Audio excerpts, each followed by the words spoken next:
30 পেরোনোর পর অনেক নারী একটা অদৃশ্য চাপ অনুভব করেন। চারদিক থেকে প্রশ্ন আসে, বাচ্চা নেবে কবে?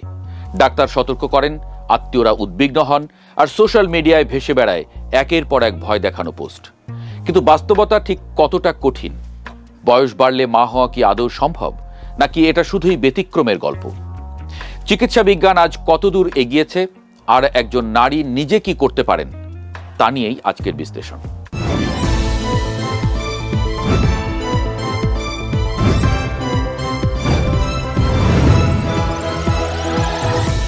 শরীরের ঘড়ি যেভাবে কাজ করে, একজন নারী জন্ম নেওয়ার সময়ই তার ডিম্বাশয়ে প্রায় 10 থেকে 20 লাখ ডিম্বাণু থাকে।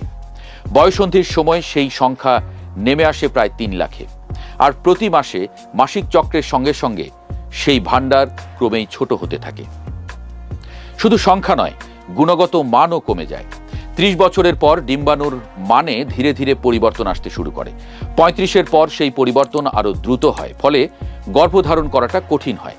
আর গর্ভধারণ করলেও গর্ভপাতের ঝুঁকি বাড়ে। বিশেষজ্ঞরা বলেন, একজন 25 বছর বয়সী নারীর প্রতি মাসে স্বাভাবিকভাবে গর্ভধারণের সম্ভাবনা প্রায় 20 থেকে 25%। 35-এ সেটা নেমে আসে 15%-এর কাছাকাছি। আর 40-এ পৌঁছে যায় সেই সংখ্যা মাত্র 5%-এর আশেপাশে। কিন্তু এই পরিসংখ্যান মানেই শেষ নয়। কিন্তু এই পরিসংখ্যান মানে সতর্ক থাকতে হবে, চেষ্টা বন্ধ করা যাবে না। কোন কোন জটিলতা তৈরি হতে পারে? বয়সের সঙ্গে প্রজনন ক্ষমতা কমার পাশাপাশি আরও কিছু স্বাস্থ্যজনিত চ্যালেঞ্জ তৈরি হয়, যেমন অ্যান্ডোমেট্রিওসিস। এই রোগে জরায়ুর ভেতরের আবরণ বাইরে বাড়তে শুরু করে। এটি ধীরে ধীরে ক্ষতি করে ফ্যালোপিয়ান টিউব আর ডিম্বাশয়ের। বয়স বাড়ার সঙ্গে এই সমস্যা আরও জটিল রূপ নিতে পারে। পলিসিস্টিক ওভারি সিন্ড্রোম বা পিসিওএস, এই সমস্যায় ডিম্বাশয়ে ছোট ছোট সিস্ট তৈরি হয়, ডিম্বাণু ঠিকমতো পরিপক্ক হয় না। আর বয়স বাড়লে এর সঙ্গে যুক্ত হয় হরমোনের ভারসাম্যহীনতা।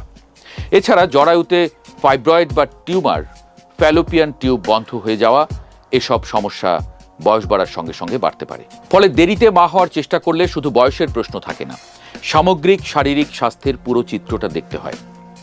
প্রথম কাজ, সঠিক সময়ে সঠিক পরীক্ষা।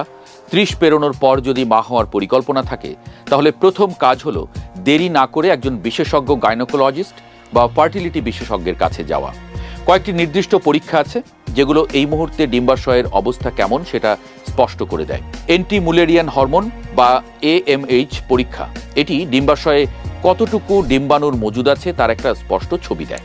ফলিকল স্টিমুলেটিং হরমোন বা FSH পরীক্ষাও করা হয়। আর আল্ট্রাসাউন্ডে দেখা হয় অ্যান্ট্রাল ফলিকেলের সংখ্যা, অর্থাৎ এই মাসে কতগুলো ডিম্বাণু পরিপক্ক হওয়ার পথে আছে। এসব পরীক্ষার ফলাফল দেখেই চিকিৎসক বলতে পারবেন স্বাভাবিকভাবে চেষ্টা করবেন নাকি চিকিৎসার সহায়তা নিতে হবে। আধুনিক চিকিৎসা যেভাবে সাহায্য করছে, চিকিৎসা বিজ্ঞান এই মুহূর্তে যেখানে দাঁড়িয়ে আছে, সেখানে বয়সের বাধা অনেকটাই অতিক্রম করা সম্ভব। কয়েকটি পথ খোলা আছে। IUI বা ইন্ট্রাইউরেটাইন ইনসেমিনেশন, এতে পুরুষের শুক্রাণু সরাসরি নারীর জরায়ুতে প্রবেশ করানো হয়। তুলনামূলক সহজ পদ্ধতি, খরচও কম, কিন্তু ফলাফলের হার সীমিত, বিশেষ করে বয়স যদি বেশি হয়। IVF বা ইনভিট্রো ফার্টিলাইজেশন, এটি সবচেয়ে পরিচিত এবং সবচেয়ে কার্যকর পদ্ধতি। নারীর শরীর থেকে ডিম্বাণু বের করে ল্যাবরেটরিতে শুক্রাণুর সঙ্গে মেলানো হয়, তৈরি হয় ভ্রূণ, সেই ভ্রূণ জরায়ুতে প্রতিস্থাপন করা হয়। 30 পেরোনো নারীদের মধ্যেও এই পদ্ধতিতে সাফল্য আসছে নিয়মিত। তবে 40-এর পর সাফল্যের হার কমে আসে। তখন অনেক সময় দাতার ডিম্বাণু ব্যবহার করা হয়। ডিম্বাণু জমিয়ে রাখা বা এগ ফ্রিজিং, যারা এখনই মা হতে চান না কিন্তু ভবিষ্যতে চান, তাদের জন্য এই পদ্ধতি একটি বড় সুযোগ। 25 থেকে 35-এর মধ্যে ডিম্বাণু সংগ্রহ করে তরল নাইট্রোজেনে সংরক্ষণ করা হয়। পরে 5, 10 বা 15 বছর পরেও সেই ডিম্বাণু ব্যবহার করে মা হওয়া সম্ভব। পশ্চিমা দেশে এই পদ্ধতি এখন অত্যন্ত জনপ্রিয়। বাংলাদেশেও বেশ কিছু হাসপাতালে এই সুবিধা এখন পাওয়া যাচ্ছে।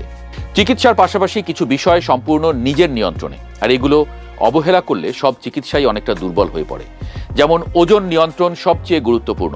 অতিরিক্ত ওজন হরমোনের ভারসাম্য নষ্ট করে, ডিম্বাণুর মান কমায়। আবার অতিরিক্ত কম ওজনও ক্ষতিকর। বিশেষজ্ঞরা বলেন, স্বাভাবিক BMI বজায় রাখলে স্বাভাবিক গর্ভধারণের সম্ভাবনা উল্লেখযোগ্যভাবে বাড়ে। ধূমপান এবং অ্যালকোহল, এই দুটি সরাসরি ডিম্বাণুর মান নষ্ট করে। যারা মা হবার চেষ্টা করছেন তাদের জন্য এটি একটি অপরিহার্য সিদ্ধান্ত।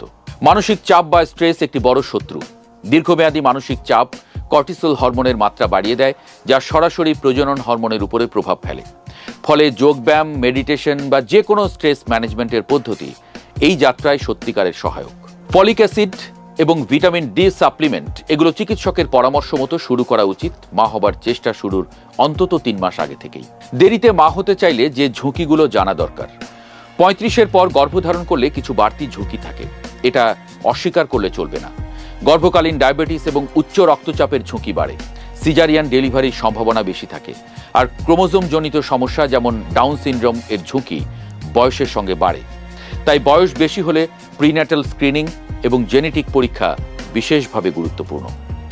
কিন্তু এই ঝুঁকিগুলোর মানে হলো সতর্কভাবে চিকিৎসকের তত্ত্বাবধানে এগিয়ে যাওয়া। বিশ্বজুড়ে প্রতি বছর লাখ লাখ নারী 40-এর পরেও সুস্থ সন্তানের মা হচ্ছেন, নিয়মিত ফলো আপ আর সঠিক যত্নের মাধ্যমে। ঘড়ির কাঁটা সত্যি থামানো যায় না, কিন্তু চিকিৎসা বিজ্ঞান আজ এমন এক জায়গায় দাঁড়িয়ে আছে যেখানে বয়স একটি চ্যালেঞ্জ, অন্তরায় নয়। দরকার সঠিক সময়ে সঠিক সিদ্ধান্ত, একজন বিশ্বস্ত চিকিৎসক আর নিজের শরীরের প্রতি সততা। বাংলাদেশে এখনো অনেক নারী এই বিষয়গুলো খোলাখুলি আলোচনা করতে সংকোচ বোধ করেন, অথচ যত দেরি হয় বিকল্পগুলো তত সংকুচিত হয়। ফলে সিদ্ধান্ত যাই হোক, আগে জানতে হবে। আর জানার প্রথম ধাপ হলো ডাক্তারের কাছে যাওয়া, লজ্জা নয়, প্রস্তুতি নিয়ে। মা হওয়ার স্বপ্ন বয়সের সঙ্গে পূরণও হয় না, শুধু পথটা একটু বদলে যায়।